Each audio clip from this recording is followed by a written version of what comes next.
Hello, good morning friends.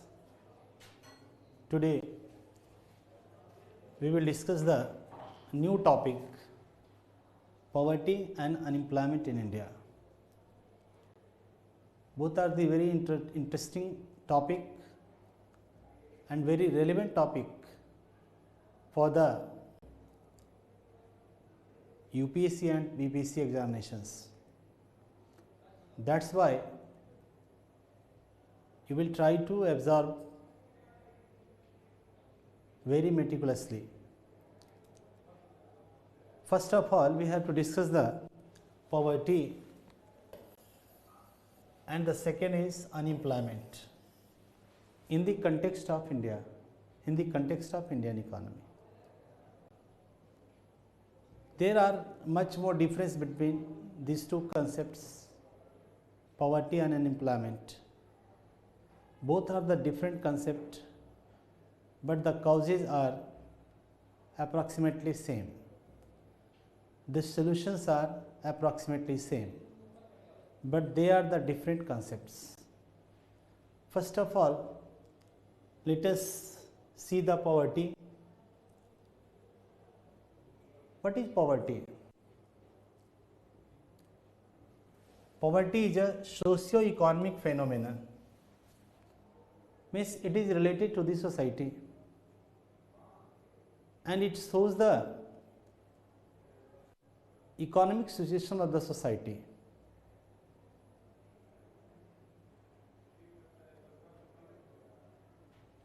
It is a very big problem for Indian economy.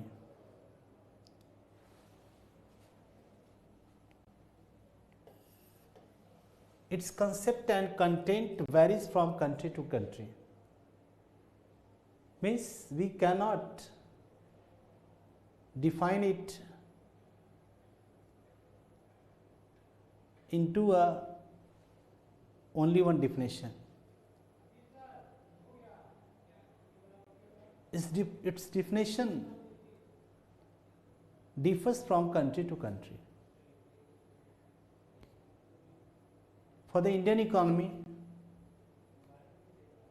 poverty is measured on the different measures, criteria.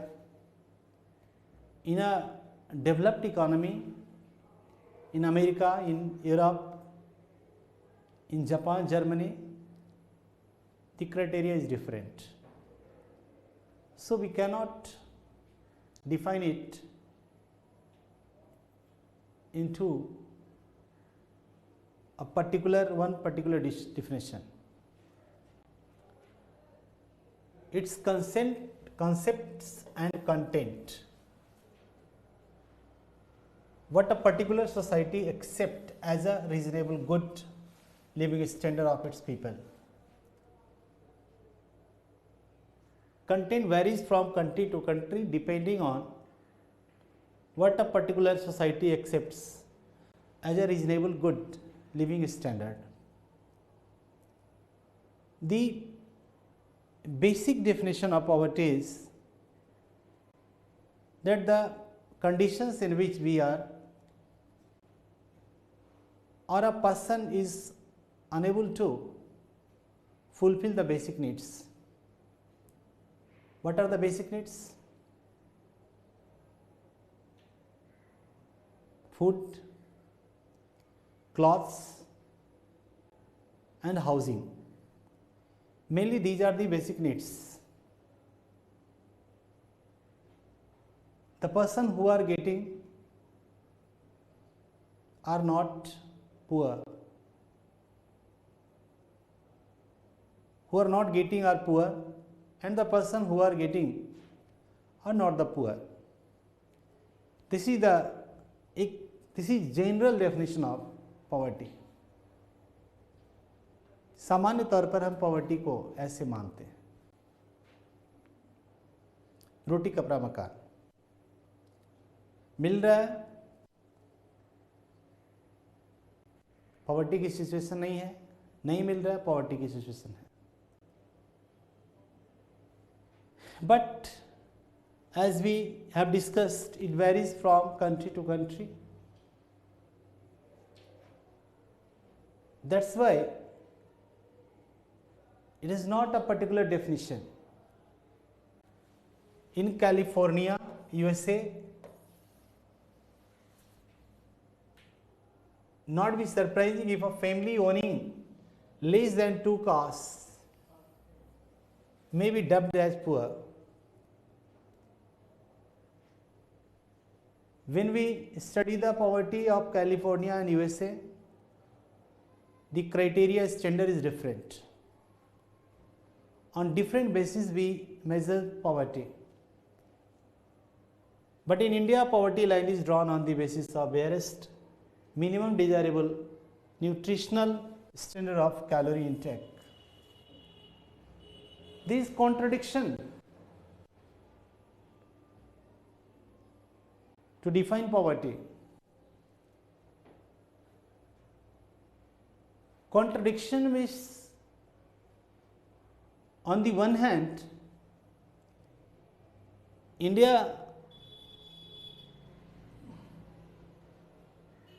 India, poverty line is drawn on basis of barest basic needs.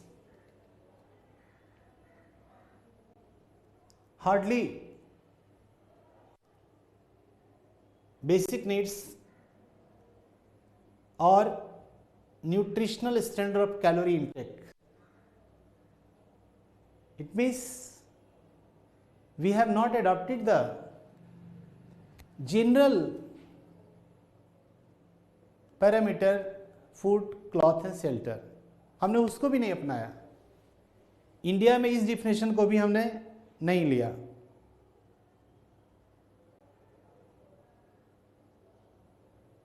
हमने क्या लिया कि minimum desirable nutritional goods things हमें मिल रही है कि नहीं calorie के इंटेक में. कैलोरी जो भोजन हम खाते हैं उसमें कितनी कैलोरी मिलता है. और जब आप देखते हैं कैलिफोर्निया और अमेरिका में the parameter is totally different, completely different. So how can we come on the only one point to define poverty? In California or America, a family owning less than 2 cars may be dubbed as poor. Means a family should have 2 cars. If he has only 1 car, they are poor. He or she is poor. But if the family has 2 cars or 3 cars, they are not poor. So there is a much gap between the United States, California and other countries between Indian economy. That is why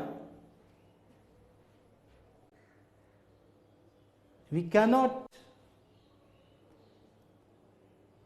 define poverty on the basis of single criteria.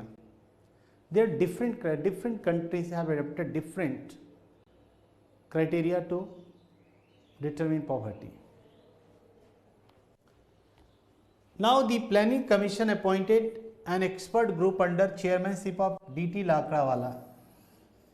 In 89 में D.T. Lakrawala committee ने poverty को तय करने के लिए एक committee बनी थी. ये कमेटी प्लानिंग कमीशन ने बनाया था. अब प्लानिंग कमीशन क्या होता है भाई? As we discussed earlier that the planning commission is non constitutional body and it chalks the plan for the development of my country. Advisory body है, नॉन कॉन्स्टिट्यूशनल बॉडी है. तो प्लानिंग कमीशन ने chairmanship D.T. लाकरावाले की committee की अनुशंसा पे एक गरीबी कोड डिफाइन करने के लिए कि गरीब हु इज पुअर, आखिर गरीब किसे कहते हैं, क्या है गरीबी का स्टैंडर्ड क्या होना चाहिए. आखिर हम किससे गरीब कहेंगे, कौन गरीब है? तो इस कमिटी ने 89 में बनाया था।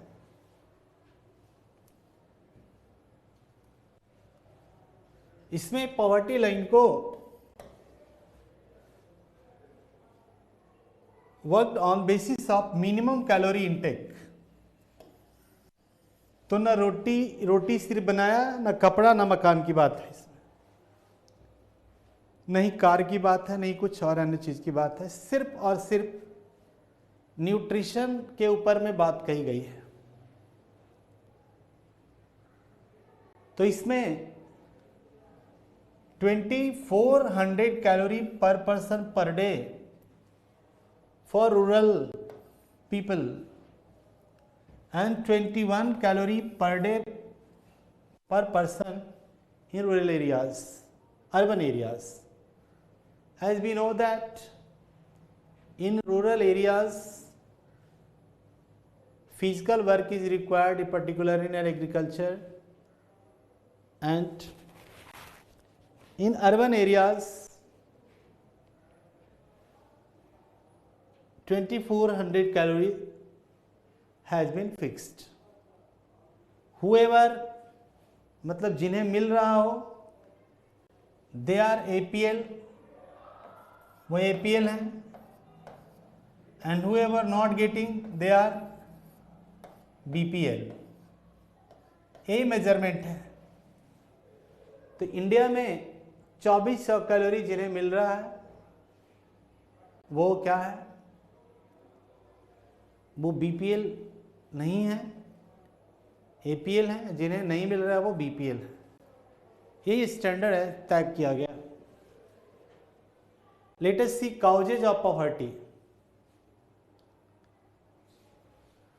तो ये तो तय हो गया कि in our country poverty is not measured on the basis of basic needs, measured on the basis of caste motus, but measured on the basis of food nutrition. Poverty in India is an outcome of many socio-economic factors, but among the major economic factor is can be contributed to, मतलब बहुत सारे हमारे poverty के बहुत सारे काम दिक्कतें हैं, बहुत सारे कारण हैं जिस कारण हमारा देश गरीब है या हमारे देश के लोग पॉवर्टी के अंदर जीते हैं, गरीबी के अंदर जीते हैं, गरीब हैं। तो उनके क्या क्या कॉजेज हैं, तो यहाँ पे देखना है। पीटी का मेंस के लिए भी ज़रूरी है ये एग्ज़ाम, ये लेक्चर है, इसको देखना है। पहला है higher population growth. It is the major problem, economic problem, socio economic problem in our country. ये कहीं ना कहीं अनएम्प्लॉयमेंट को भी बढ़ाता है। तो no doubt high population growth is the major cause of poverty. अगर आपकी जनसंख्या ग्रोथ बहुत ज़्यादा अधिक होगा तो no doubt we have limited resources and how we will fulfil the basic needs requirements. So higher population growth is the major hurdles on the way of economic growth. और जब इकोनॉमिक ग्रोथ के लिए major hurdle है तो फिर poverty भी तो ये करेगा पैदा, यानी पॉवर्टी के लिए एक बहुत बड़ी प्रॉब्लम है higher population growth. Second point है slow pace of economic growth और economic development. In Indian economy the growth rate is very low comparatively other countries. Development process is also low. When the growth rate and development process will be low, how can we feed the masses? How can we provide employment to the masses? Definitely there will be problems. Slow pace of economic development is also the biggest hurdles on the way of poverty generation. If the rate of development or the rate of growth and development is fast or high, in that situation we will provide more and more poverty opportunity, more and more employment opportunity, and we will bring many people bring out from the grip of poverty.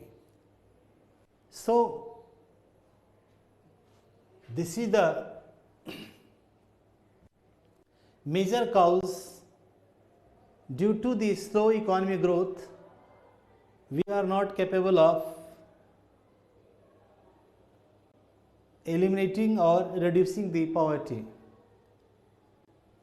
Third है highly unequal income distribution. Equal income distribution यानी income distribution की क्या disparity है, बहुत ज़्यादा disparity है income distribution का. कहीं इनकम ज़्यादा है, कहीं इनकम कम है. तो this is the major problem. Highly unequal income distribution means कि कुछ लोगों के हाथ में बहुत पैसा है और ज़्यादातर लोगों के हाथ में पैसा नहीं है या उनकी फाइनेंशियल पोजीशन ठीक नहीं है. It also leads to poverty. आप समझते हैं, मतलब कि आर्थिक असमानता है हमारे देश में, डिस्पैरिटी है हमारे देश में. नेक्स्ट है लो प्रोडक्टिविटी एंड अनएम्प्लॉयमेंट. बेरोजगारी. अगर बेरोजगारी दूर होना शुरू हो, पॉवर्टी भी दूर होना शुरू होगा. गरीबी बेरोजगारी के कारण है. लोग को एम्प्लॉयमेंट जब जनरेशन होगा, लोग एम्प्लॉय होंगे, तो निश्चित रूप से they will come from the grip of poverty, से बाहर निकलेंगे. तो निश्चित रूप से एक बड़ी बड़ी प्रॉब्लम है अनएम्प्लॉयमेंट भी. और अब देखें कि हमारा जो अप्रोच है ऑर्थोडॉक्स अप्रोच, सोचने का जो हमारा जो सोच रीति रिवाज बहुत ज़्यादा पारंपरिक होना, कहीं ना कहीं ये भी एक गरीबी के बहुत बड़े कारण है. इसके अंदर लोग क्या करते हैं, अपने सामर्थ्य से अधिक खर्च करते हैं, दिखावे पे खर्च करते हैं. ऐसे भी खर्च कर देते हैं जो बिल्कुल प्रोडक्टिव नहीं हो, दिखाने के लिए. मतलब इसके लिए कि डेमोन्स्ट्रेशन इफेक्ट एक होता है, जनरली इंडिया में है भी डेमोन्स्ट्रेशन इफेक्ट. तो डेमोन्स्ट्रेशन इफेक्ट का मतलब होता है कि बराबरी करने के लिए हम अपने आय का बड़ा हिस्सा हम खर्च करते हैं देखने पर, दिखाने पर. तो निश्चित रूप से ऐसे हम गरीब होते हैं सामर्थ्य से ज़्यादा खर्च करने पर.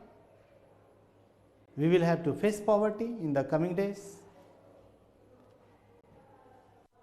तो ये था आपकी पॉवर्टी, इसको हम गरीबी कहते हैं. नेक्स्ट है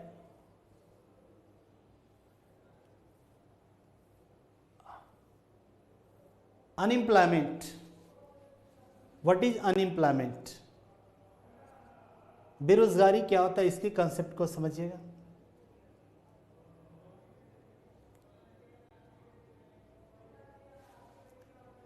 Employment is an activity or an arrangement which provides people income or their means of livelihood. मतलब जिससे लोगों की इनकम का मतलब हो. अगर उस इनकम को गेन करने में those who fail to undertake such activity which provides them income or means of living are categorized as unemployed. मतलब आप कोई भी whatever you do activities, you are involved in engaged in activities by which you can earn money, earn income, you are getting income, that very situation is called employment. But when you are not getting, आप unemployed हैं, employment नहीं है आपकी। अब देखेंगे ये भी एक बहुत बड़ी प्रॉब्लम्स है। Employment problem is perhaps the biggest challenge. जैसे गरीबी पॉवर्टी है, उसी तरह का एक बिगेस्ट चैलेंज है ये भी, अनएम्प्लॉयमेंट भी। आए दिन देखते हैं अनएम्प्लॉयमेंट के नाम पर सरकारें बदल जाती हैं, जो नई सरकारें आती हैं उनके समक्ष भी वही चुनौतियां होती हैं, वो भी सरकार में आते हैं, फिर वो भी एम्प्लॉयमेंट जनरेट नहीं कर पाते। तो unemployment since independence it has been the major issues before the policy maker and the people of India are also facing this critical problems कि एम्प्लॉयमेंट, लेकिन ये इसकी चर्चा हर समय होता है, हर जगह होता है। योजना आयोग ने जितनी भी सारी योजनाएं बनाई हैं, सारे योजनाओं में इनका जिक्र है कि हमें बेरोजगारी दूर करना, हमें बेरोजगारी दूर करना, हमें बेरोजगारी। पर आज भी इंडिया की जो अनएम्प्लॉयमेंट रेट है वो बड़ा डरावना है, बड़ा टेरिफाइंग है, बड़ा भयभीत करने वाला है। क्योंकि ये जिससे कि हम 1951 से लड़ रहे हैं पॉवर्टी को दूर करने के लिए, फिर भी हम बहुत ज़्यादा सफल नहीं हो पा रहे हैं। तो निश्चित रूप से पॉवर्टी एक बिगेस्ट प्रॉब्लम है, देश के लिए एक बहुत बड़ी समस्या है।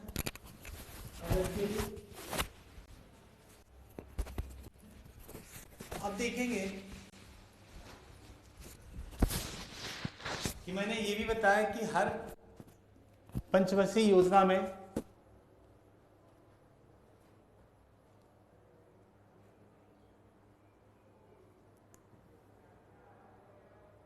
सब्सटेंशियल एम्प्लॉयमेंट जनरेशन एक टारगेट रहा कि हमें उतना देना है। Yet every plan ended with the large number of unemployed. हमने जरूर कमिटमेंट किया कि we have to provide employment to maximum people, yet the problem of unemployment is critical in our country. फिर भी हमारी प्रॉब्लम जो है बेरोजगारी का, वो कमा नहीं, ज्यों का त्यों बरकरार है। अब देखेंगे कॉजेज ऑफ अनएम्प्लॉयमेंट, बेरोजगारी के क्या कारण हैं।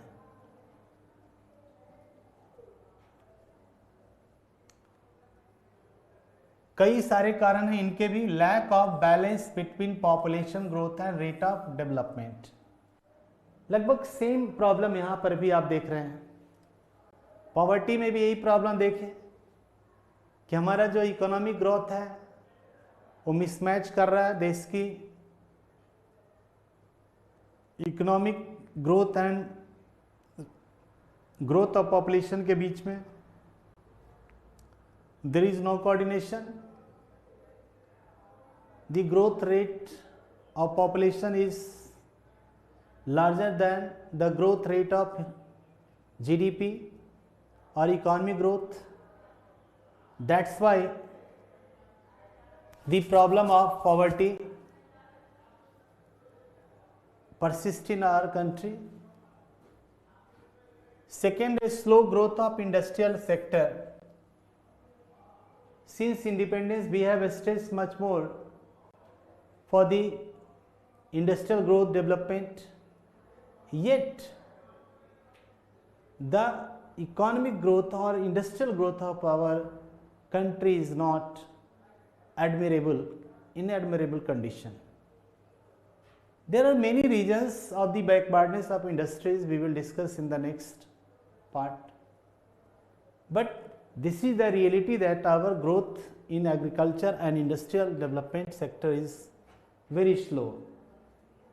If we have appreciable growth in a industry sector, we will be able to provide employment and reduce poverty from my economy.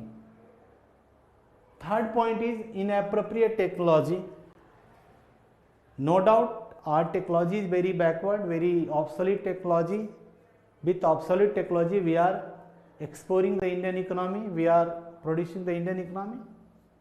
That is why there is hyper need to employ advanced technology for the rapid growth of Indian economy. And next is low rate of capital formation. Undoubtedly the Indian economy growth rate is very poor, very slow. The per capita income is also poor, very slow. How can we form good capital assets? Because our income is very low, that's why the rate of capital formation is also low. So these are the problems of unemployment. Next point, defective system of agriculture. Our agriculture sector is still in very defective conditions. Particularly this sector has, since independence, only uneducated people, this is in the profession in agriculture sector is reserved for the uneducated person, illiterate person only. The literate persons are not, they are not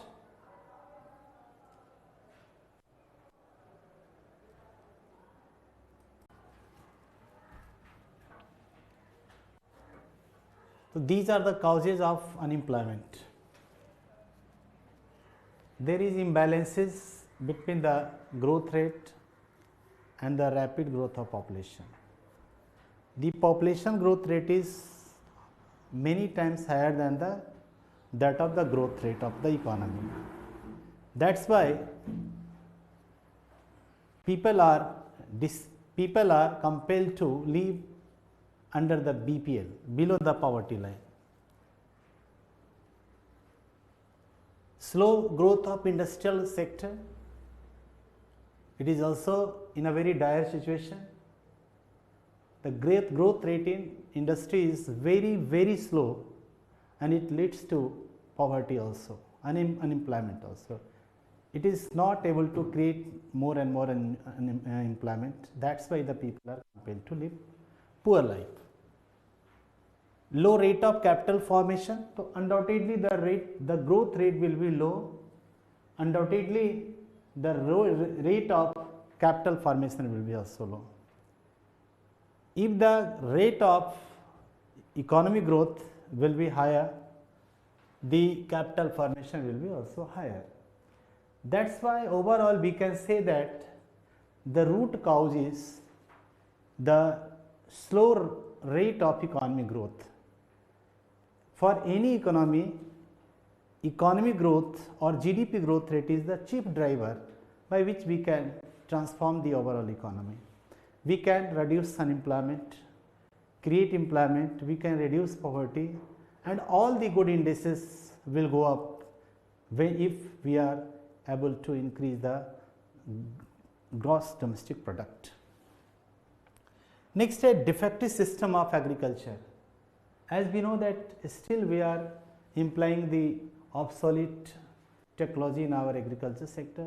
The seeds are also outdated. The people, particularly those people, agriculture has become the profession of the illiterate and uneducated people in India. ऐसा हम मानते हैं और ऐसा दिखने को भी मिलता है. Generally the people who are educated, they are not inclined to the agriculture sector. When they will move towards the agriculture sector, undoubtedly the agriculture sector will be fruitful and we will reap a good crop in the agriculture sector by implying the update knowledge and update technology in the agriculture sector. तो निश्चित रूप से जरूरी है कि agriculture sector का backwards का दो कारण है. पहला तो है कि we are our human resources are not interested to go there and we have lack of technology. Next point है decline of traditional handicraft and village industries. This sector, traditional handicraft and village industries create a lot of employment in India.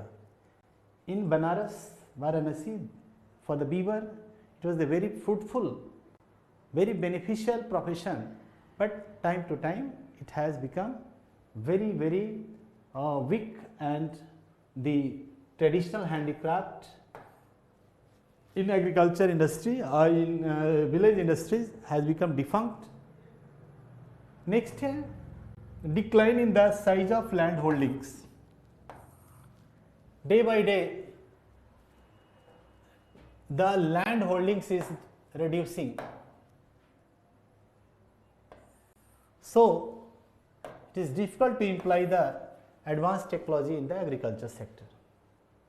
These are the causes of unemployment. If these causes are resolved, the problem of unemployment will be also resolved, and we will be able to employ more and more and also reduce poverty. Next, a concept of poverty and unemployment. We have categorically defined poverty and unemployment. There are different concepts. Poverty is a condition to unable to get basic needs. On the other hand, the people who wants to do work with proper qualification but are unable to get jobs. These are two different concepts of poverty and unemployment. But now, how these two things are associated? Poverty and unemployment usually go hand in hand. दोनों साथ साथ चलता है, अलग नहीं चलता है. If there is hyper unemployment, निश्चित रूप से poverty होगा. And if we are able to provide much more employment to the masses, तो निश्चित रूप से poverty भी हमारा घटना शुरू होगा. Such as in developed countries, advanced countries, European countries, there is no problem of employment. Very few people or no people are unemployed there. That's why poverty is zero. हाँ, आज जरूर है कि हमने बताया कि poverty जीरो है, लेकिन उनकी poverty अगर है भी थोड़ी बहुत तो उनका अलग रूप है. जैसे मैंने बताया कैलिफोर्निया का एग्जाम्पल लिया कि इन कैलिफोर्निया और USA the people or the family household, if he has not 2 cars, they are considered poor. But in India, car की बात छोड़िए, बेसिक नीड्स की बात छोड़िए, रोटी कपड़ा मकान की भी बात छोड़िए, जबकि एक स्टैंडर्ड डिफिनेशन होता है. Even as illiterate people knows what is the should be the proper definition of poverty. रोटी कपड़ा मकान, food, shelters and clothes, these are the basic needs. Now primary education and primary health care is also the requirements required for the upliftment of the people, for the development of the people. तो ये basic needs मिलने चाहिए. पर in India, after the adoption of planning commission, since independence, we have only one norms and that is calorie intake. क्या सवाल ये होता है कि क्या हम सिर्फ कैलोरी से अपने लाइफ को ट्रांसफॉर्म कर सकते हैं, विकास कर सकते हैं? ये एक प्रश्न है. तो दूसरी प्रश्न ये है कि जब हम नहीं कर सकते तो फिर कैलोरी को ही हमारे जीवन में क्यों रखा गया, गरीबी रेखा को निर्धारण करेंगे? बिकॉज क्योंकि हम इतने नीचे पैदान पे हैं कि हम उसके अलावा को सोच भी नहीं सकते. In covid era we have seen that 5 kilo food grains has been allotted to the each and every people of our country, and approximately 80 crore people, अभी फ़िलहाल लगभग हमारे देश में 140 करोड़ लोग हैं लगभग, इसमें 80 crore people are getting 5 kilo food grains. This is the dire and bleak situation of the Indian economy. The people are compelled to live very miserable life. तो ऐसे में अगर गवर्नमेंट अनाज भी मुहैया करा रही है, it is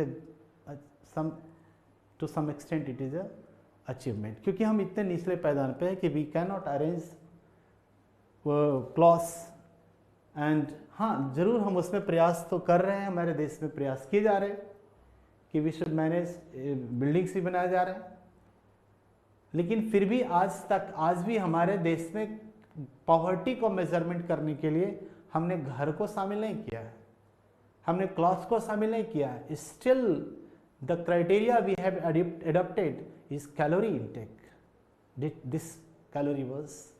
This norms was chalked out by DT Lakrawala committee in. तो कितना है? 2400 कैलोरी, 2100 कैलोरी. शहर में 2400, गांव में 2400 और पर डे का है, पर व्यक्ति पर डे है. ऐसे अगर 3000 कैलोरी अगर लोगों को मिलता है, ये एक बैलेंस डाइट है. इन यूरोप और other developed countries the people usually consume 3000 and more than 3000 calorie per day to survive a very healthy life. But in India we are compelled to adopt the criteria of calorie intake. That's why हमारे देश में calorie intake को ही हमने माना है. देखिएगा आगे. The worst incidence of poverty is found among those people who fail to get any gainful employment opportunity. बिल्कुल, अगर हम कोई भी काम करते हैं और हमें फ़ायदा या कुछ एक्टिविटी से हम इनकम नहीं कमाते हैं तो वो है बहुत खराब बात है. It means the people who are not satisfying their basic needs such as food, cloth, shelter, primary education and facilities by which they can improve the conditions of life. ऐसे इस गरीबी के ऊपर में जब कैलोरी इंटेक की बात आया था तो कुछ इकोनॉमिस्ट का ने बड़े तीव्र इस पर आलोचना की और इसने कहा कि जो कैलोरी जो बेस बनाया गया हमारे पॉवर्टी को मेजरमेंट करने के लिए, ये सही नहीं है, ठीक नहीं है, क्योंकि ये गरीबी का डिफिनेशन नहीं हो सकता है, ये दरिद्रता का, पेनरी का डेफिनेशन है. क्योंकि भोजन का संबंध सीधे, कैलोरी का संबंध सीधे भोजन से है, और ये भोजन ये दरिद्रता का सूचकांक मापता है, न कि गरीबी का सूचकांक मापता है. क्योंकि गरीबी के सूचकांक के लिए और भी कंटेंट्स हैं, और भी कंपोनेंट्स हैं, that should be added. But हमने पहले बता दिया कि we are compelled, we have lack of resources and we have very big size of population. That's why we are unable even to fulfill the basic needs, not basic needs, but 2 square meals has become the challenge for the policy makers in India. That's why हम उनको अगर इतना भी दे देते हैं तो हम समझते हैं कि बहुत हद तक के ठीक है. हाँ, ज़रूर हम घर बनाने की बात हमारे देश में अन्य, लेकिन आज भी गरीबी का निर्धारण किस आधार पर होता है? कैलोरी इंटेक के आधार पर होता है. अब देखिएगा, some people who are employed, लेकिन फिर भी वो मानते हैं कि हम रोजगार में हैं, लेकिन सब कोई रोजगार में कुछ ना कुछ करता है, हम भी कर रहे हैं, सब कोई कर रहा है, लेकिन फिर भी वो अपने लाइफ को सबसिस्ट करता है. They subsist only from hand to mouth. किसी तरह से बेटर लाइफ नहीं वो जी पाते हैं, मोटा मोटी नहीं जी पाते. Such as petty jobs, domestic servant, shoeshine boys, all those engaged in menial activities may be fully employed. दिन भर काम करते हैं हम लोग.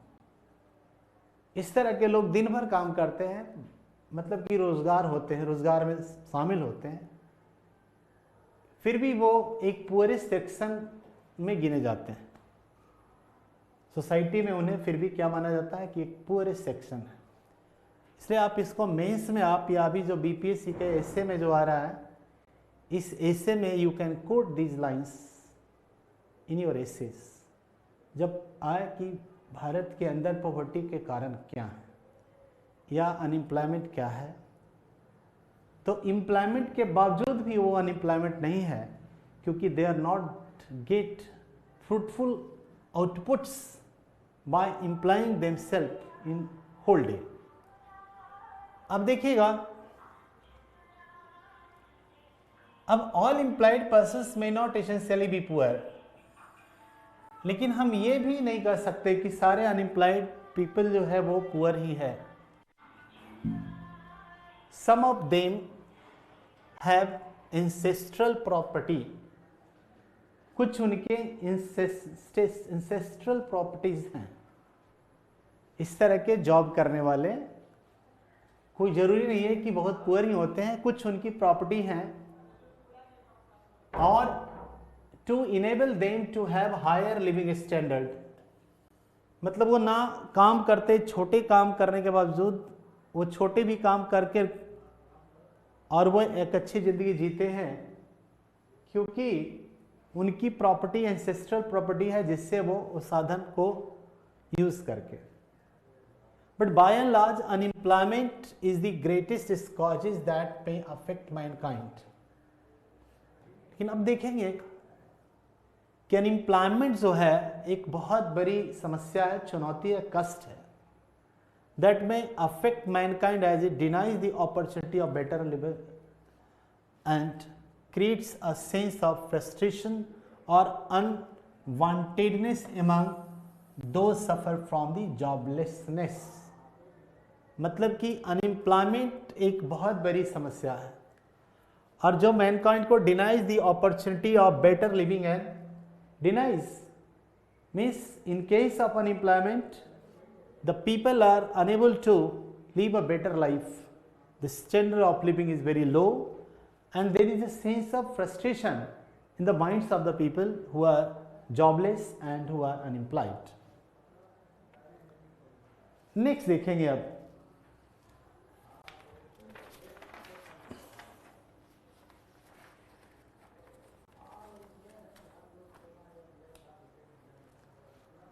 नेक्स्ट है poverty alleviation and employment generation schemes. Poverty alleviation and employment generation schemes, तो आपने पहले भी बताया आपको कि जो भी हमारे देश में हुआ, जो डेवलपमेंट सिलसिला चल रहा है वो प्लानिंग पीरियड में प्लानिंग कमीशन के माध्यम से ही चल रहा है। तो गौर करेंगे हम यहाँ पे right from the beginning of the planning era in India, problem of poverty and unemployment have been the focus of attention of the planners and the policy makers। तो ये प्रॉब्लम्स हमेशा रहा हमारे देश में, from since the formation of the planning commission, the major focus was poverty and unemployment. हर योजना में, हर स्कीम्स में हमने पे जोर दिया। Therefore, all the earlier plans focus their attention on building up production capacities and infrastructure with a view to achieving the rapid growth of national economy and for making an impact on problems of poverty and unemployment। अब इन सभी योजनाओं में निश्चित रूप से हमारा ध्यान रहा कि हम बिल्डिंग अप करें, किस चीज़ को, प्रोडक्शन कैपेसिटी को बढ़ाएं। तो प्रोडक्शन कैपेसिटी को बढ़ाने के लिए हमने infrastructure, we focused on infrastructural buildings, infrastructural upgradation, it was the major focus, और through this we could solve the problem of poverty and unemployment। इस सारी योजनाओं में हमने किया।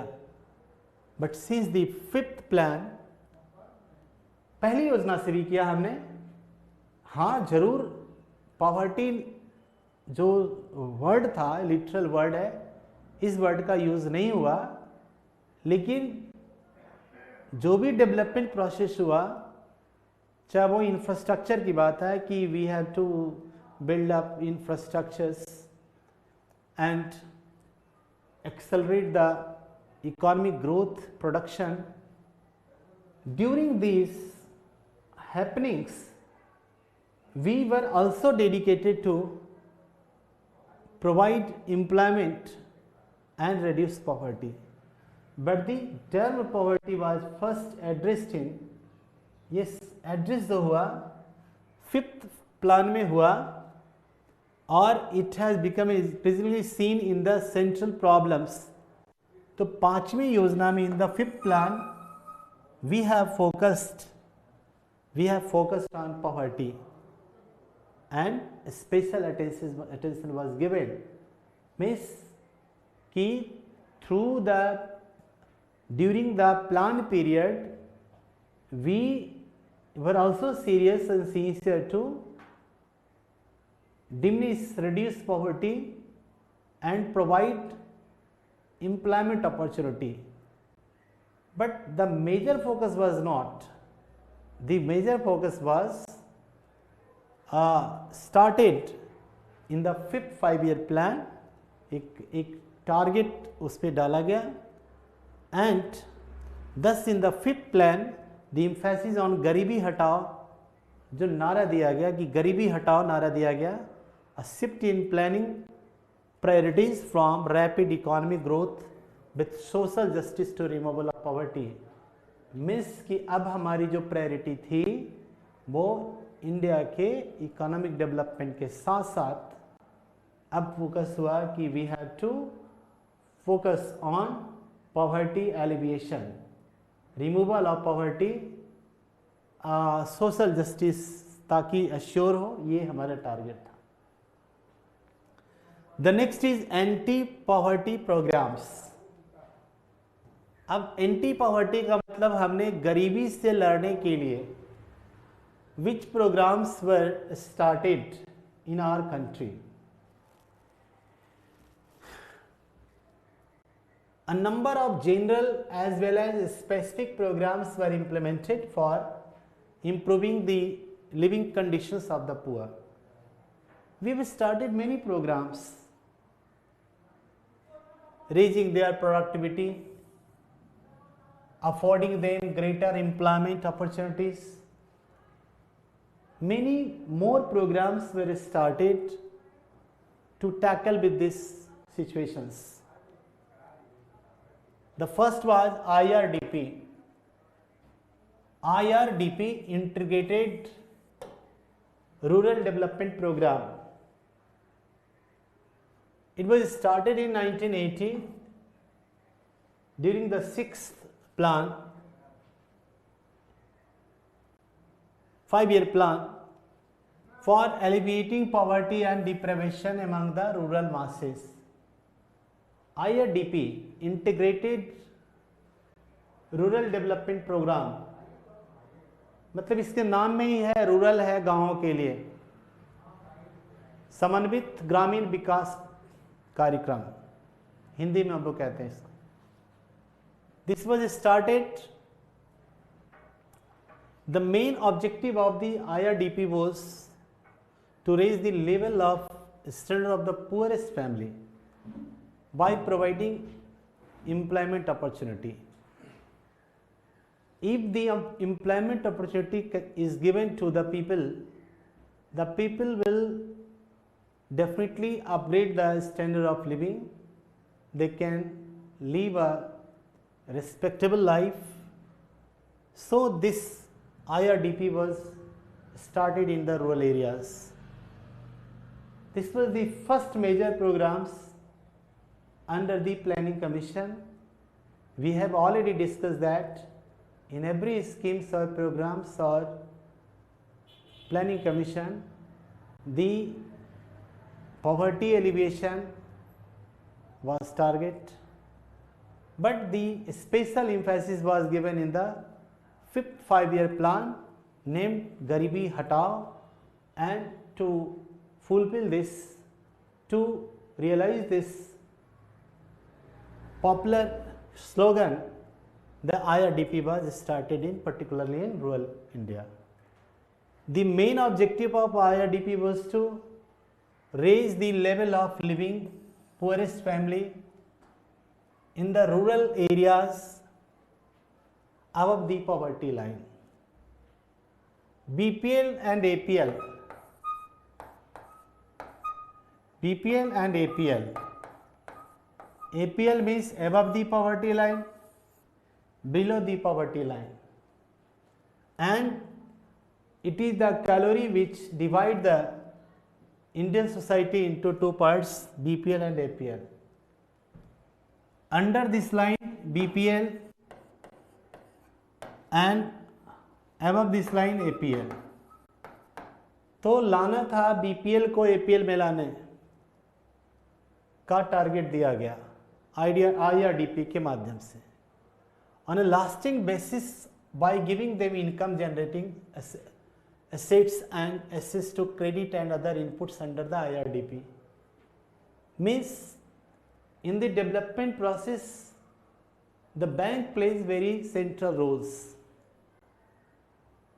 Until or unless the credit is not availed by the people, they can't transform his or her life.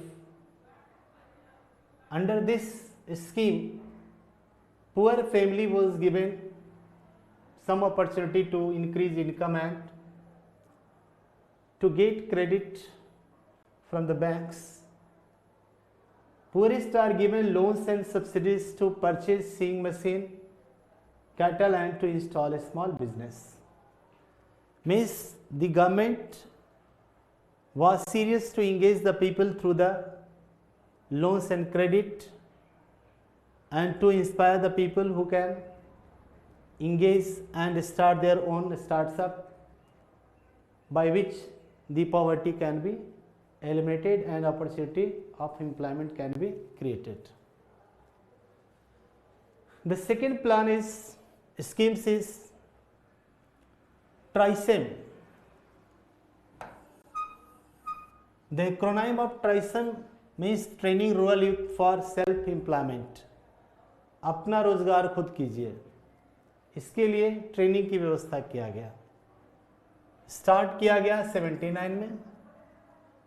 Technical skill की बात हुई rural youth के लिए, so that take up self employment in agriculture में आप काम कीजिए, rural industrial and other business activity में बढ़ाइए। Third programme was NREP, national rural employment programme. मतलब कि देख रहे हैं कि टाइम टू टाइम बहुत सारी योजनाएं चलाई गई। आज इन सभी योजनाओं को मिला करके हमारे देश में एक ग्लोबली लेवल के योजना, जिसको हम मनरेगा कहते हैं, उसके बारे में बात करेंगे। मनरेगा चलाए जा रहे हैं। पहले नरेगा था, पहले नरेक्स था, फिर नरेगा हुआ, फिर मनरेगा हुआ। सबके बारे में हम लोग बात करेंगे। This is replica of Keynesian theory. Keynes theory का मानना है कि पंप प्राइमिंग फंक्शन थ्योरी के माध्यम से उसने तीसा की महामंदी को अवसर में बदल दिया अमेरिका में, और उस मंदी को दूर किया, जिसके बारे में हम लोग आगे डिस्कशन करने जा रहे हैं, वहां तक पहुंचते हैं तब। तो देखेंगे पहले कैसे कैसे रोजगार खुलते थे, अपॉर्चुनिटी खुलता था। चूंकि resources was very scarce and challenges were very tough, so we create employment opportunity in pump priming function theory, like गड्ढा भरो गड्ढा खोदो, गड्ढा भरो गड्ढा खोदो। इस तरह के एम्प्लॉयमेंट प्रोग्राम चला करके और देश के लोगों को एम्प्लॉयमेंट देने की बात करी गई। साथ ही साथ थोड़े बहुत जो उनका स्टैंडर्ड ऑफ लिविंग को बढ़ाने की बात करी गई। तो ये रूरल प्रोग्राम चला NREP, ये लॉन्च हुआ 80 में। Under this scheme besides generating employment opportunity subsidies wheat and rice provided to the workers. तो इस तरह के भी चीज़ें दिया जाता था, गेहूँ चावल अनाज जो भी होता है काम करने कामगार व्यक्ति को। पहले चूँकि हमारा मॉनेटरी सिस्टम बहुत अच्छा नहीं था, तो आज से 20-30 साल पहले देखिएगा कि एग्रीकल्चर सेक्टर में जो लोग मजदूरी करते थे उनको काम के बदले अनाज ही मिलता था। लोग भी, किसान भी अनाज ही के रूप में देते थे। लेकिन it has gone, it is the matter of the last day. अब नई बात है, बैंकिंग सिस्टम हमारे यहाँ बड़ा स्ट्रांगली काम कर रहा है, इसलिए इस तरह का चीज़ें लगभग समाप्त हो गया।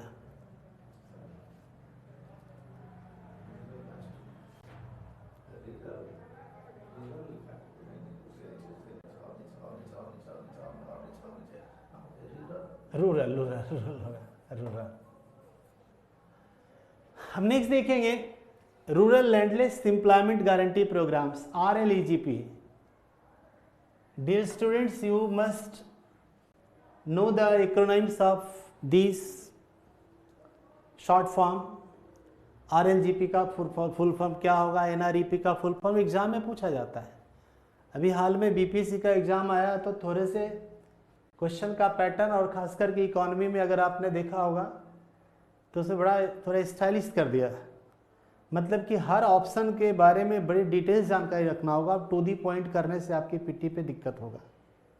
So that you must read all the fact figure of the questions, कि सारे पॉइंट्स आपको देखने होंगे.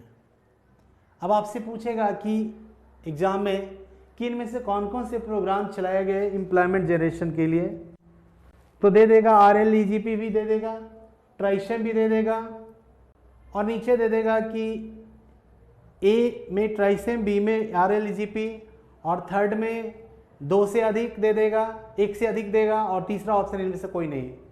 तो यू मस्ट बी अवेयर कि ये सारे जो प्रोग्राम्स बता रहे हैं हम आपको, they are dedicated to diminish, to reduce poverty and create employment opportunity. That's why ये सारी चीज़ों को आपको याद रखना होगा और इस फुल फॉर्म के साथ. तो देखिएगा अब RLEGP में क्या है. इट वॉज स्टार्टेड 83 में किया गया with the view of providing guarantee of employment to the at least the member of every landless. ये लैंडलेस परिवार के लिए, देखिए ना, रूरल लैंडलेस मतलब कि हम गांव में रहते हैं और मेरे पास कोई खेत नहीं है, ज़मीन नहीं है. ज़मीन वाले के लिए नहीं दिया गया ये प्रोग्राम. हालांकि मनरेगा कुछ अलग है, पर ये लैंडलेस के लिए ये एक अपॉर्चुनिटी था उनके लिए, बहुत जो लो स्टेटा में लोग जी रहे थे उनके लिए. तो ये क्या था, employ at least 1 member of every landless household 100 days, 100 दिन की रोजगार गारंटी नहीं. ये एक प्रोग्राम था. प्रोग्राम और गारंटी में फ़र्क होता है. गारंटी एक कानूनी अधिकार नरेगा में दिया गया है, लेकिन ये स्कीम्स हैं, प्रोग्राम्स हैं. मैंने पहले भी बता दिया कि हमारे रिसोर्सेज बहुत लिमिटेड थे, हमारे चुनौतियां बहुत बड़ी थी, तो इसलिए हम धीरे धीरे ही आगे बढ़ रहे थे. In year creating durable assets for the strengthening, assets भी तैयार करना है, इंफ्रा भी तैयार करना है, to meet the growing requirement of the rural economy. कि what were the requirements in the rural economy, जैसे तालाब बना दिए, पेड़ लगा दिए, तो ये एक ड्यूरेबल एसेट्स है प्रोडक्शन के साथ साथ. तो प्रोडक्शन भी होगा, एक एसेट्स भी तैयार होगा, and that will make our country greener and fairer, and it will balance the ecosystem of our economy. अब देखिएगा 89 में, और इन दोनों को क्या कर दिया जाता है, मर्ज कर दिया जाता है. किसमें, तो जवाहर रोजगार योजना में. मतलब 89 में NREP को और RLEGP को, दोनों को एक योजना बना दिया जाता है रूरल एम्प्लॉयमेंट प्रोग्राम के तहत, और that is known as Jawahar Rozgar Yojana, जिसको हम JRY भी कहते हैं. तो जवाहर रोजगार योजना का मतलब अब चलने लगा एक ही योजना, मतलब मर्ज कर दिया गया, फिर JRY के नाम से जाना गया, जवाहर रोजगार योजना के नाम से. नेक्स्ट है जवाहर ग्राम समृद्धि योजना. अब ये क्या है, इसमें था कि दी जवाहर रोजगार योजना को ही फिर से रिस्ट्रक्चर किया गया और expanded and renamed as Jawahar Gram Samriddhi Yojana कर दिया गया. It aims at creating and strengthening village infrastructure. We have already discussed the infrastructure. Without the upgradation of the infrastructure, economy cannot be developed or developing. The infrastructure is the basis and the foundation of the any economy. The USA is a developed country. Why? Because the infrastructure is very developed there. The buildings of development will be standing on the sound infrastructure. India lacked sound infrastructure since independence. Our infrastructure was totally zero. It aims at creating and strengthening village infrastructure, जैसे building roads, dams, wells, कुआं खुदना, अब ये अलग बात है कि कुआं भरा जा रहा है, अब सरकारें आप देखिएगा कि कुआं को खोज रही है कि वहाँ अमुक जगह पे कुआं था। एक समय था कि हमारे देश में 10 लाख कुआं योजना चलाया गया था।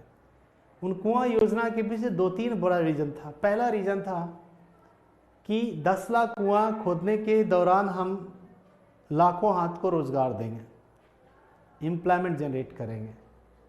दूसरा था कि through this we will set up infrastructure in agriculture sector. Our agriculture sector was in a backward situation condition. Why? Because we had lack of infrastructure. We had lack of irrigation system, and that time our economy was not in a position to focus on costly infrastructure. That's why we have adopted this schemes, जिसको कहते हैं 10 लाख कुआं योजना बनाए गए, and implementing programmes for complementary employment. क्या बोला? Implementing programme हमने इस तरह की बनाया इंफ्रा के लिए, पर ये कंप्लीमेंट्री एम्प्लॉयमेंट जनरेट किया। It was not fully employment generating programme, but it was the programme to set up infrastructure. Through this we were able to provide employment opportunity also। Clear है? मतलब कि हमने employment के लिए पूरा नहीं किया था, लेकिन हाँ इस दौरान हम एम्प्लॉयमेंट भी जनरेट कर पाए और हमारी इंफ्रास्ट्रक्चर भी बनने लगे धीरे धीरे धीरे। और अब तो बहुत अच्छा इंफ्रास्ट्रक्चर बन गया। आप देखते होंगे टाइम टू टाइम कभी सुनते हैं कि इसी साल, एक एग्जाम्पल के तौर पे लेंगे, बारिश बहुत कम हुई बिहार में, पर फिर भी बहुत दिक्कत नहीं हुआ, क्योंकि हमारे पास अब इंफ्रास्ट्रक्चर है, पंपिंग सेट है, तो इरिगेशन का बहुत हद तक हम समस्या पूरी तो नहीं, फिर भी बिहार में अभी भी बहुत समस्या है, लेकिन फिर भी कुछ हद तक के हम अपना ज़रूरत के लिए प्रोडक्शन तो कर ही लेते हैं लगभग, और भी देश में। लेकिन दैट टाइम इंडिया में 75 में जब महाराष्ट्र में सूखा पड़ने, जिसको हम विदर्भ का क्षेत्र कहते हैं, उस इलाके में, सौराष्ट्र का इलाका है, उसके कारण उस राज्य में रोजगार गारंटी योजना लागू किया गया था। इतनी समस्या दैट टाइम वहाँ हुआ था। तो infrastructure plays very crucial role for the transformation and development of any economy. अब देखिएगा भारत निर्माण योजना, ये निर्माण योजना एक, अब क्या है भाई भारत निर्माण योजना? यह योजना दिया गया है Oxbridge scholar doctor Manmohan Singh के द्वारा। अब उन्हें ऑक्सब्रिज स्कॉलर क्यों कहा जाता है? Because he studied from both the prestigious university of the world. बड़े बड़े ज्ञानी आदमी हैं, बड़े काबिल आदमी रहे अर्थशास्त्र के मायने में। उन्होंने कहा भारत निर्माण योजना, हालांकि बहुत लोगों ने कहा कि क्या भारत का निर्माण नहीं हुआ, तो उसने कहा कि भारत का निर्माण नहीं हुआ। There is gap between India and Bharat. India means rural, not urban Bharat, और भारत मीन्स रूरल इंडिया, मतलब दोनों के बीच में गैप है। उसने ये भी एक्सेप्ट किया कि on the one hand R India is signing, but on the other hand Bharat is sine. मतलब हमारा जो भारत है देहाती इलाका है, अभी भी सिसक रहा है, मतलब कि रो रहा है, यानी गरीब है। और हमारे गांव में, शहरों में मेरा बड़ा शाइनिंग हो रहा है। आपने सुना होगा बहुत पहले भारत उदय और इंडिया शाइनिंग का नारा दिया गया था, अटल बिहारी वाजपेयी जब देश के प्रधानमंत्री थे। तो निश्चित रूप से शहरों में बहुत काम हुआ, या मेट्रो चल रहे हैं, बड़े बड़े बैंक्स खुल रहे हैं, बड़े बड़े अपार्टमेंट्स खुल रहे हैं। तो there is much gap, and we have already discuss the dualist economy, कि in a developing country will find the dualist the characteristics of dualist economy. On the one hand, the roads are very broad.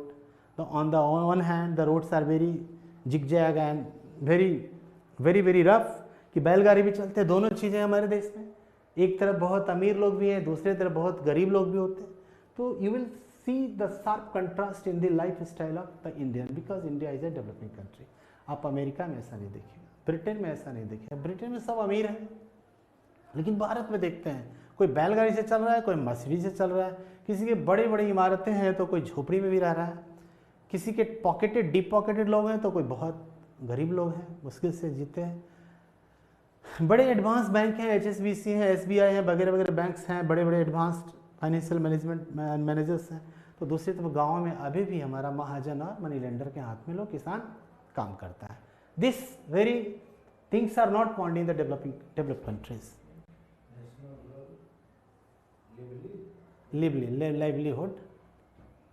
Livelihood आई छूटा हुआ। अब देखेंगे यहाँ पे, तो ये शुरू हुआ था भारत निर्माण योजना, स्टार्ट हुआ 16 दिसंबर को 2005 में। इसी साल, मतलब इस साल नहीं, 4 में प्रधानमंत्री डॉक्टर मनमोहन सिंह देश के बने और 5 में उसने कहा कि हमें भारत निर्माण करना है। अब कैसे भारत निर्माण होगा, मतलब कि इनके लिए तो कुछ तो चाहिए। हमने बार बार इंफ्रास्ट्रक्चर की बात कही है। दुनिया में किसी भी चीज़ के निर्माण के लिए, प्रोडक्शन के लिए इंफ्रास्ट्रक्चर का होना जरूरी होता है। अगर कोई कॉलेज खोलते हैं तो उसके लिए बेंच, टेबल, कुर्सी वगैरह वगैरह जरूरी होता है। तो without upgrading your infrastructure the building of development can not be set up there. तो इसमें 6 चीज़ पे जोर दिया गया था। हाँ, तो इससे पहले हम थोड़े से आपको बैक करेंगे इस योजना के कंटेक्स्ट में। एक योजना आई थी एक पूरा योजना कंसेप्ट था। It was the concept of APJ Kalam. APJ Kalam was not an economist, he was a scientist. अच्छे साइंटिस्ट थे, बड़े एडोरेबल थे, एवरीवन एडमायर्स हिम आज भी। तो उसने अपने रिसर्च करके बताया कि why the people migrate from rural area to urban area में क्यों जाते हैं लोग, क्या जरूरत है। आज गांव में लोग गांव छोड़ते जा रहे हैं, क्यों छोड़ते जा रहे हैं भाई, शहर में लोग जा रहे हैं। तो इसने एक नारा दिया कि लोग इसलिए जाते हैं कि उनको बिजली चाहिए, सड़क चाहिए, शिक्षा चाहिए, स्वास्थ्य चाहिए, इसके लिए जाते हैं।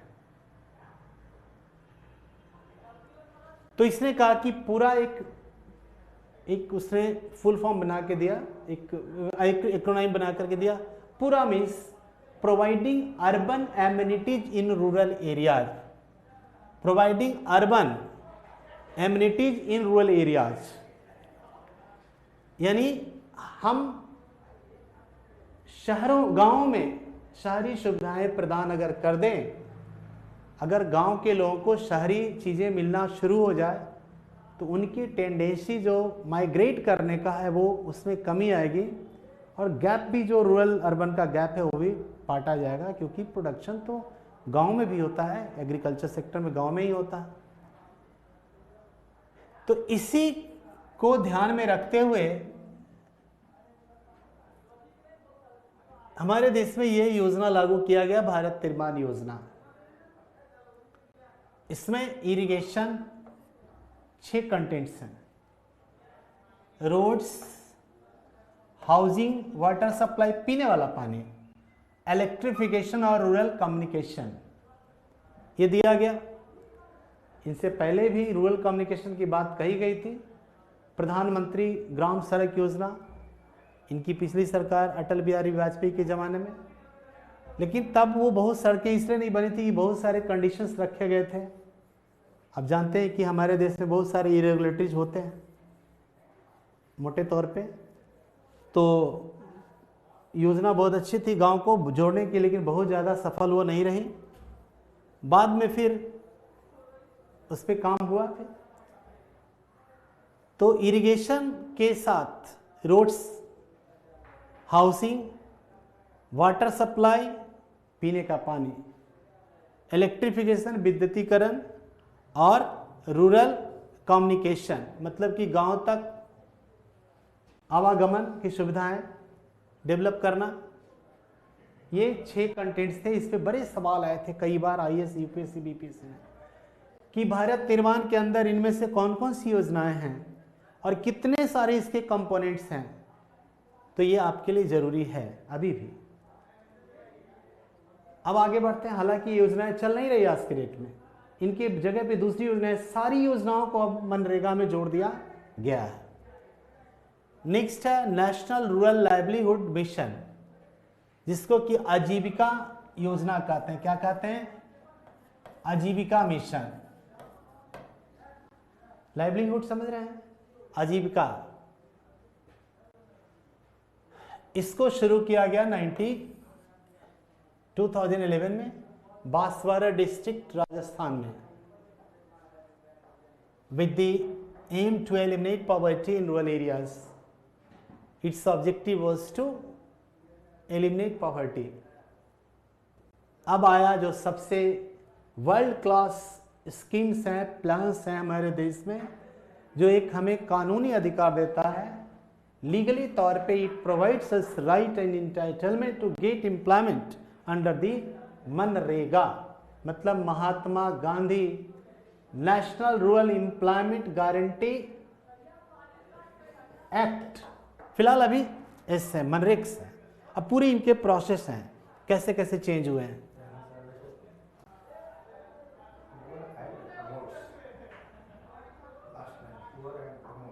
अच्छा अच्छा, यहाँ वाला मैं, हाँ हाँ, ये पुअर अलग अलग रहना चाहिए। अब देखिएगा, अब प्रश्न है जी, अब now the question arises that why this scheme is named behind Mahatma Gandhi. You know, Mahatma Gandhi always say that the soul of India live in villages. Employment guarantee schemes has been launched on February. इस योजना को लाया गया कब?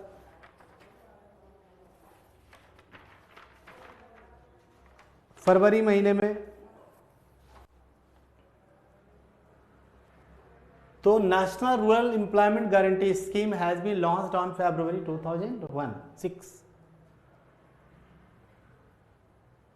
और इससे पहले Sampoorna Grameen Rozgar Yojana and national food for work programmes were merged into नरेक्स।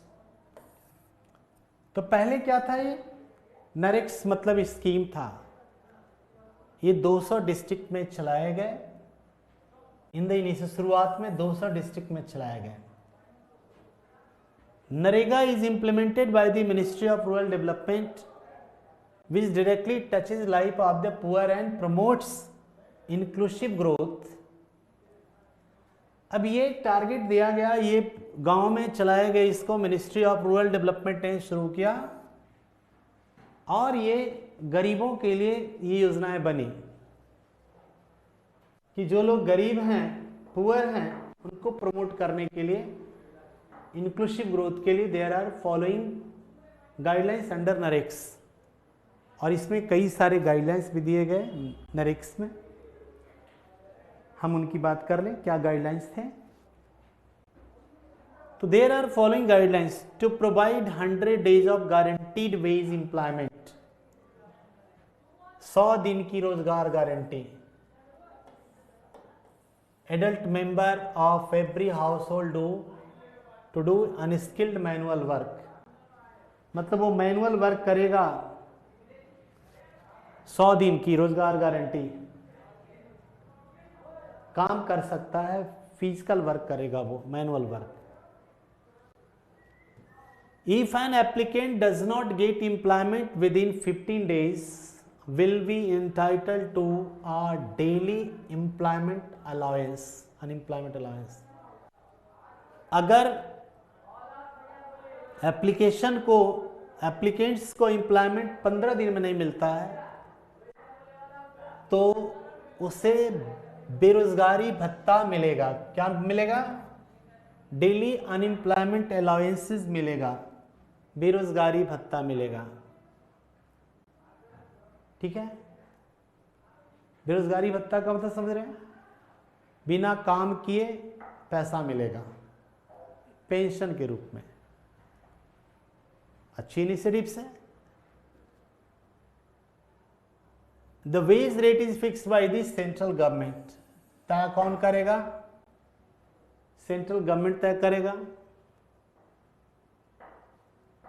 Gram panchayat to be responsible for identification of the projects as per the recommendation of the gram sabha and for executive and supervising such works. अब इनके लिए responsible कौन होगा? Gram panchayat will be responsible कि ये देखेगा, और recommendation को ग्राम सभा के लिए, और वो सुपरवाइज भी करेगा। Finally, NREGA is the first ever law internationally that guarantee wage employment to at an unprecedented scale. एकदम बड़े लेवल पे, अभूतपूर्व लेवल पे ये क्या है? एम्प्लॉयमेंट अपॉर्चुनिटी प्रोवाइड कर रहा है। बड़ी योजना है। The primary objective of the act is augmenting wage. तो इनके जो प्राइमरी ऑब्जेक्टिव हैं कि मजदूरी को, एम्प्लॉयमेंट को बढ़ाना, and auxiliary objective is strengthening natural resources management through works and addresses causes of problems like droughts, deforestation and soil erosion, and to encourage sustainable growth। और सस्टेनेबल ग्रोथ को भी क्या करना है? प्रोवाइड करना है। ये टारगेट है। नेक्स्ट,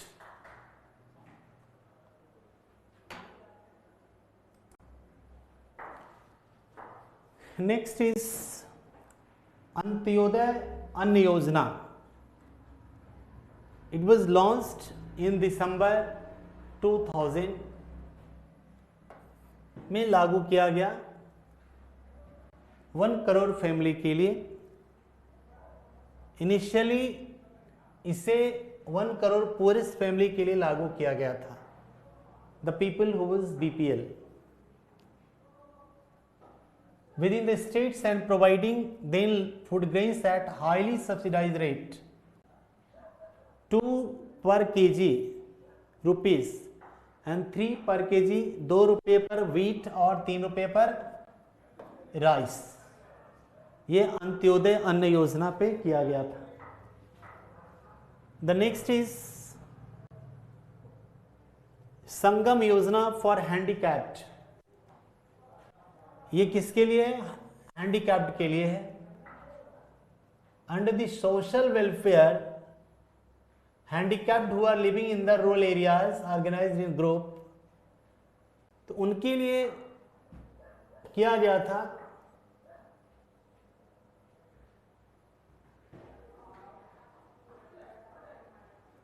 15,000 रुपया देने की बात कही गई थी। Indira Gandhi national old age pension योजना, ये देखिए, earlier this scheme was started on August 15 किया गया था नेशनल ओल्ड एज पेंशन योजना से। इनका नाम इंदिरा गांधी के नाम पर रखा गया। It has been launched on November 19, 2007 on the birth anniversary of first women prime minister Indira Gandhi. उसके बाद NRHM है, national health rural health mission. तो ये 12 अप्रैल 2005 को to provide accessible, affordable and accountable quality health के लिए पूरेस्ट हाउस होल्ड के लिए किया गया था रिमोट एरिया में।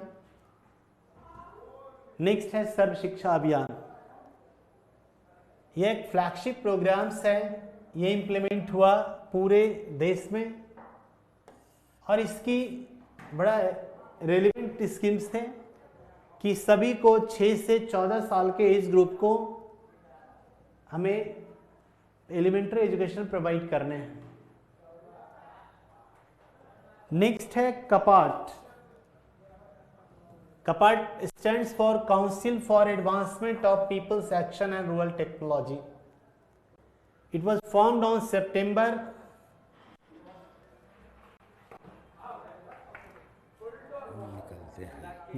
अब है ना, जब हम इस सब्जेक्ट जब चलेगा ना, तो जब भी लेना होगा तो हमको रखेंगे।